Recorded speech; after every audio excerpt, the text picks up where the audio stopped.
Ore 8 scatta l'inizio del nuovo anno scolastico. Sono oltre 591.000 gli studenti veneti a fare il loro ingresso oggi nelle aule per un totale di 27.900 classi. A Treviso e provincia gli studenti sono oltre 109.000. Al rientro dalle vacanze però molti di loro rischiano di non trovare ancora i docenti di alcune materie come italiano, storia, geografia, fisica, matematica e inglese.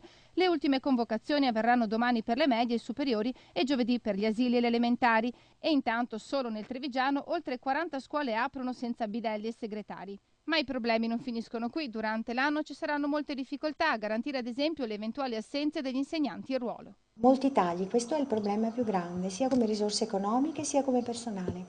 Credo comunque che in questo momento il problema più grosso sia focalizzato negli istituti superiori.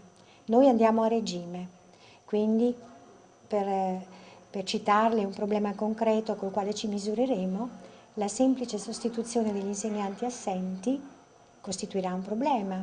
Altra questione è quella dei dirigenti scolastici. Meno 113 sono nella Marca, a Vicenza e Verona va decisamente peggio, con meno 150 rimpiazzati a suon di reggenze. Insomma, c'è chi si trova a dover gestire ed amministrare più scuole. La preside della scuola media Toti Dal Monte di Mogliano Veneto, ad esempio, da quest'anno assumerà la direzione anche di un altro plesso scolastico a Treviso, con 3 sedi per un totale tra le due scuole di 1.800 alunni, oltre 170 insegnanti, senza contare il personale ATA e i rapporti con le amministrazioni comunali. Di conseguenza io dovrò comunque far fronte agli obblighi e agli impegni che ha un dirigente scolastico e non ho nessuna intenzione di trascurare ciò che abbiamo costruito in questo istituto in tanti anni di lavoro.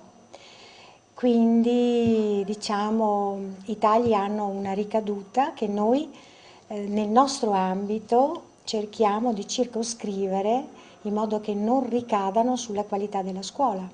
E il rischio c'è a livello nazionale sicuramente.